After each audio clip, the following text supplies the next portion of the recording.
जय हिंद। कैसे हैं आप लोग। मैं आशा करता हूं कि आप सभी बहुत अच्छे होंगे, कुशल मंगल होंगे। आज के इस क्लास में हम लोग पढ़ने वाले हैं जीडीपी के बारे में।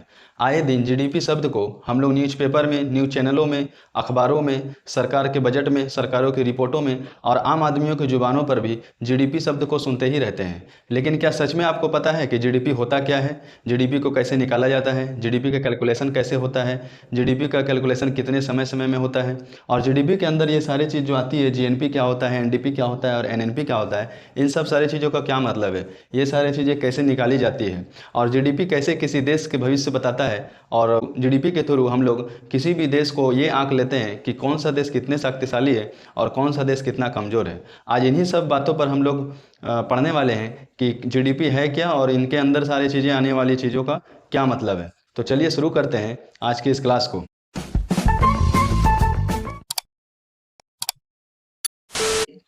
देखिए, सबसे पहले कि जीडीपी का जो मतलब होता है वो ग्रोस डोमेस्टिक प्रोडक्ट होता है, यानी इसका मतलब होता है सकल घरेलू उत्पाद। सकल का मतलब यहाँ पर टोटल होता है, और घरेलू का मतलब एक देश की सीमा के अंदर, और उत्पाद में आपका वस्तु और सेवा दोनों आ जाता है। अब जीडीपी की परिभाषा हम लोग पढ़ते हैं। देखिए, जीडीपी की परिभाषा जानने से पहले हमें चार चीज़ों को ध्यान में रखना है हमेशा, ताकि इन चार चीज़ों से हम जीडीपी को और बढ़िया से समझने में हमें आसानी मिले। जैसे कि पहला नंबर में यहाँ पे है सीमा, यानी जीडीपी का कैलकुलेशन एक देश के सीमा के अंदर होता है, ना कि देश के सीमा के बाहर। उसी तरह दूसरे नंबर में है एक साल। जीडीपी का जो कैलकुलेशन होता है वो अमूमन एक साल में ही किया जाता है, ना कि 2-4 साल में। जैसे मान लीजिए कि 2020 का जो जीडीपी था उसे हम 2025 में शामिल नहीं कर सकते हैं। 2025 का जो जीडीपी है उसे 2027 या 2030 में शामिल नहीं कर सकते हैं, बल्कि हर एक साल का जीडीपी हम लोग कैलकुलेशन में रखते हैं। अब तीसरा बात करें तो वस्तु एवं सेवा। तो जीडीपी का जो कैलकुलेशन होता है वो वस्तुओं और सेवाओं का जो अंतिम मूल्य होता है उसी को हम लोग जीडीपी में शामिल करते हैं। अभी चौथा बात है आपका अंतिम मूल्य, यानी लास्ट प्राइस। अंतिम मूल्य क्या है उसको समझिए। जैसे हम लोग दुकान जाते हैं और वहाँ से मान लीजिए कि एक बोतल हमको पानी लेना है, तो हमें वहाँ पे बताया जाता है कि बोतल का 15 रुपये आपको देना होगा। वहाँ यह नहीं बताया जाता है कि इसमें 2 रुपये का ढक्कन, आप पहले ढक्कन का पैसा दीजिए, उसके बाद 5 रुपये का बोतल है उसका पैसा दीजिए, 6 रुपया आप पानी का पैसा दीजिए, 2 रुपया कुरियर से लाया गया उसका पैसा दीजिए। ऐसा ना कहकर वो डायरेक्ट हमसे मांगता है कि 15 रुपया आपका इसका लगेगा। तो जो डायरेक्ट पैसा हमसे ले रहा है, यानी जो फाइनल ले रहा है, उसी को हम लोग बोलेंगे अंतिम मूल्य। एक और एग्जाम्पल से समझिए। जैसे मान लीजिए होटल में हम लोग मिठाई खाने के लिए जाते हैं, तो वहाँ पर हमें डायरेक्ट बोला जाता है कि मान लीजिए कि मिठाई का दाम 10 रुपया है, तो हमें डायरेक्ट मांगा जाता है कि 10 रुपया दीजिए इसका। वहाँ ये नहीं कहा जाता है कि नहीं, इसमें चीनी लगा है 1 रुपया का, वो अलग से दीजिए, मैदा लगा है 5 रुपया का, वो अलग से दीजिए, मजदूरी लगा है 2 रुपया, वो अलग से दीजिए। तो ये ऐसे ना मांग कर, यानी अलग अलग पार्ट में ना मांग कर एक ही बार में हमें मांगा जाता है टोटल 10 रुपया। उसी को हम लोग बोलते हैं अंतिम मूल्य, यानी फाइनल कॉस्ट। अभी आपको समझ में आ गया होगा ये चारों चीज़।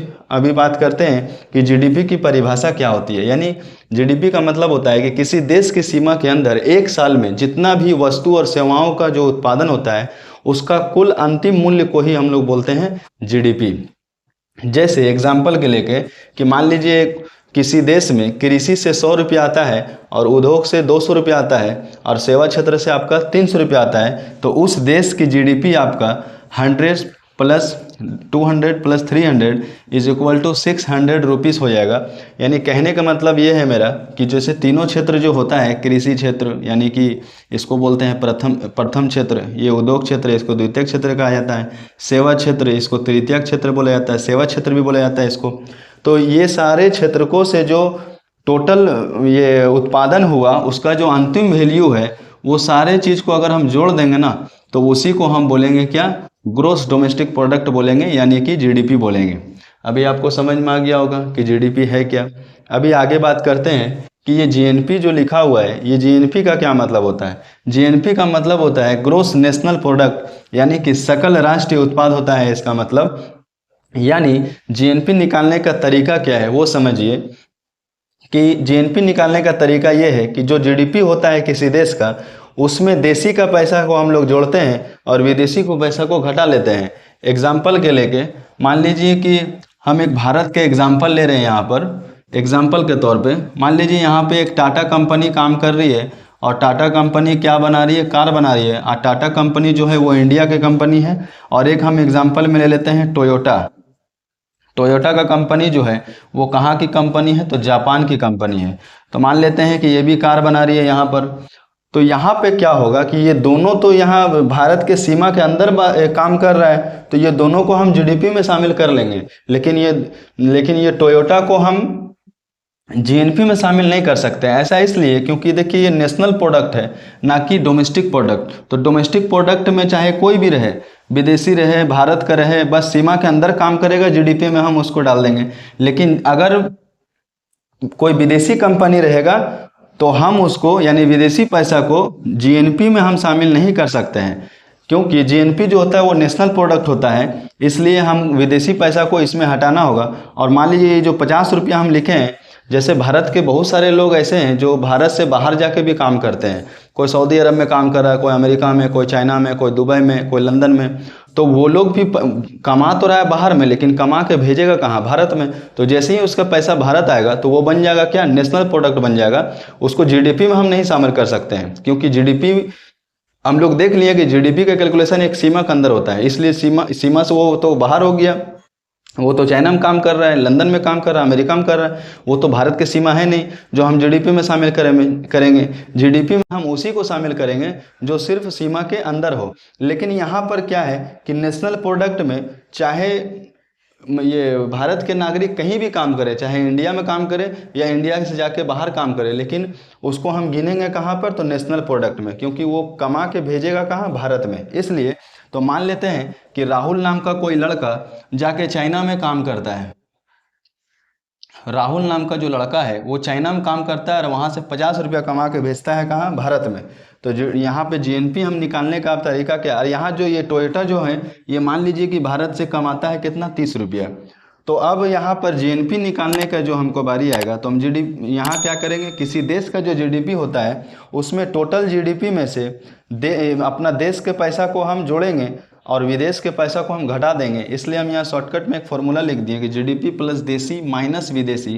कहने का मतलब ये है कि जो टोटल जीडीपी रहेगा उसमें से जो राहुल का इनकम है उसको हम जोड़ देंगे और विदेशी यानी टोयोटा का जो इनकम है उसको हम घटा देंगे। तो हमको मिल जाएगा क्या, जीएनपी। तो 600 plus 50 minus 30 is equal to 620 rupees हमको यहाँ पर मिल गया क्या, जीएनपी मिल गया। अभी आगे बढ़ते हैं, आगे बात करते हैं एनडीपी क्या होता है। देखिए एनडीपी का मतलब होता है नेट डोमेस्टिक प्रोडक्ट होता है, यानी शुद्ध घरेलू उत्पाद होता है। नेट डोमेस्टिक प्रोडक्ट यानी उसको हम लोग बोलते हैं शुद्ध घरेलू उत्पाद। देखिए एनडीपी निकालने का तरीका ये है कि जो जीडीपी होगा उसमें से हम डिप्रिसिएशन को क्या करेंगे, घटा देंगे। यानी कहने का मतलब ये है कि अभी हम लोग मान के चल रहे हैं कि 600 रुपया तो देश की क्या है, तो जीडीपी है, लेकिन ये नेट वैल्यू नहीं है, ये ग्रोस है। जैसे कि यहाँ लिखा हुआ है ग्रोस डोमेस्टिक है ये, लेकिन हमें क्या निकालना है, यहाँ पर नेट डोमेस्टिक प्रोडक्ट निकालना है। तो नेट में क्या करेंगे, जो मेरा ग्रोस रहेगा उसमें से हम डिप्रिसिएशन को घटा देंगे, यानी मूल्यह्रास को घटा देंगे। मूल्यह्रास का मतलब ये हुआ कि जो मेरा जीडीपी था वो तो वो तो नेट मेरा है नहीं। क्यों, क्योंकि उसमें बहुत सारे मशीन है, आपका कल पुर्जा है या कोई ऐसा वस्तु है जिसका घिसाव पिटाव तोड़ फोड़ या कमी आई होगी, उसी को तो हम लोग बोलते हैं मूल्यह्रास। तो मान लेते हैं कि जीडीपी में से 600 रुपया में 20 रुपया की कमी आ गई, तो उसमें से क्या करेंगे, जीडीपी में से 20 रुपया को हम हटा दिए तो 580 रुपया हमको क्या मिल गया, तो एनडीपी मिल गया। अभी आपको समझ में आ गया कि एनडीपी क्या होता है। अभी लास्ट टॉपिक पे बात करते हैं कि एनएनपी क्या होता है। एनएनपी का मतलब होता है नेट नेशनल प्रोडक्ट, जिसको हम लोग बोलते हैं शुद्ध राष्ट्रीय उत्पाद। ये क्या होता है वो समझिए। ये अच्छा, एक चीज़ और ध्यान रखिए यहाँ पर कि जो शुद्ध राष्ट्रीय उत्पाद होता है इसे ही हम कहते हैं नेशनल इनकम, यानी ये मेरा देश का पैसा कहलाता है। यानी एनएनपी जो होता है वो मेरा देश का अपना पैसा होता है, इसलिए इसको बोला जाता है राष्ट्रीय आय, नेशनल इनकम। एग्जाम में पूछ भी सकता है इससे रिलेटेड क्वेश्चन, तो ये सब ध्यान रखना है। देखिए तो एनएनपी निकालने के लिए तरीका क्या है कि जो मेरा जीएनपी होगा यानी ग्रोस नेशनल में, देखिए ये तो ग्रोस है, नेट तो है नहीं। देखिए नेट और ग्रोस में बहुत फर्क है, अभी हम बता देंगे। पहले इसको समझते हैं कि एनएनपी कैसे निकलता है। तो देखिए जो हमारा जीएनपी होगा यानी ग्रोस नेशनल प्रोडक्ट जो होगा उसमें भी जो डिप्रिसिएशन हुआ होगा यानी मूल्यह्रास, तो यहाँ हम मान के चल रहे हैं कि इसमें भी 20 रुपया का मूल्यह्रास हो गया मेरा। तो 620 रुपया जो मेरा जीएनपी था, तो जीएनपी में से हम 20 रुपया का मूल्यह्रास हो गया, कमी आ गई, टूट फूट हो गया, तो उसका वैल्यू जो 20 रुपया है, तो 620 में हम 20 रुपया घटा देंगे तो यहाँ पर हमको मिल जाएगा कितना, तो 600 रुपया मिल जाएगा। यानी ये जो 600 रुपया हम देख रहे हैं ये मेरा देश का पैसा है, यानी एनएनपी है, नेट नेशनल प्रोडक्ट है, शुद्ध राष्ट्रीय उत्पाद है ये, इसमें कोई तरह का दिक्कत वाली बात नहीं है। तो अभी आपको समझ में आ गया होगा कि जीडीपी क्या है, जीएनपी क्या है, एनडीपी क्या है और एनएनपी क्या होता है। ठीक है, ये सब निकालने का तरीका क्या है, जीडीपी कैसे निकाला जाता है, तो इन सब सारी चीज़ों पर हम लोग बात किए। अच्छा, अभी हम लोग बात कर रहे थे कि नेट और ग्रोस में क्या फ़र्क है। देखिए, ग्रोस और नेट में फ़र्क ये है, जैसे हम लोग देखते हैं किसी का सैलरी 40,000 होता है, लेकिन उसके अकाउंट में क्रेडिट होता है पूरा 40,000 नहीं, बल्कि 35,000, 36,000 या 36,500 ऐसा समथिंग उसका अकाउंट में क्रेडिट होता है। लेकिन बाकी का और जो 3 साढ़े 3,000 रुपया, 4,000 रुपया जो हो रहा है वो आखिर गया कहाँ। तो देखिए, वो होता है क्या कि जैसे मान लीजिए उसको जो रूम दिया जाता है, ट्रेवल का जो खर्च होता है, या कोई अलग से और भी जो भी ये पीएफ वगैरह जो होता है, ये एसआई होता है, वो सारा कट के और मेरे अकाउंट में यानी उस आदमी के अकाउंट में कितना क्रेडिट हो जाता है, तो मान लीजिए 35, 36, साढ़े 36,000 रुपया क्रेडिट होता है। तो वो जो 3 साढ़े 3,000 रुपया कट गया, उसी को हम मान के चलेंगे कि वही हुआ मूल्यह्रास, यानी वो कमी हुआ। यानी ग्रोस था टोटल 40, लेकिन मिला हमको कितना, तो मान लीजिए 36, तो 36 मेरा नेट वैल्यू हुआ और 40 जो हुआ वो ग्रोस हुआ। अभी यहाँ पे समझिए क्या है, यहाँ पे जीडीपी जो है होता है वो पूरा देश का एक मतलब मैक्सिमम पैसा होता है कि हाँ 600 रुपया तो जीडीपी हुआ, लेकिन जो एनएनपी और एनडीपी जो होता है वो नेट वैल्यू को बताता है। जैसे कि यहाँ जो एनएनपी लिखे हैं, यानी ये नेट नेशनल प्रोडक्ट है, इसमें कोई भी तरह का ना विदेशी पैसा है, प्लस टूट फूट सब हम हटा दिए, विदेशी पैसा भी हटा दिए, तो हमको कुल मिल गया यहाँ पर 600 रुपया।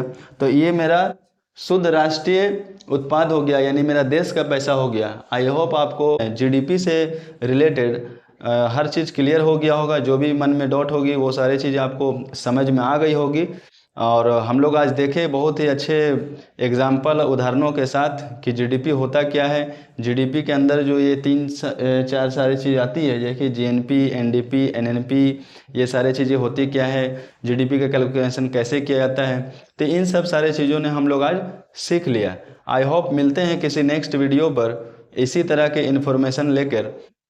तब तक के लिए जय हिंद, जय भारत।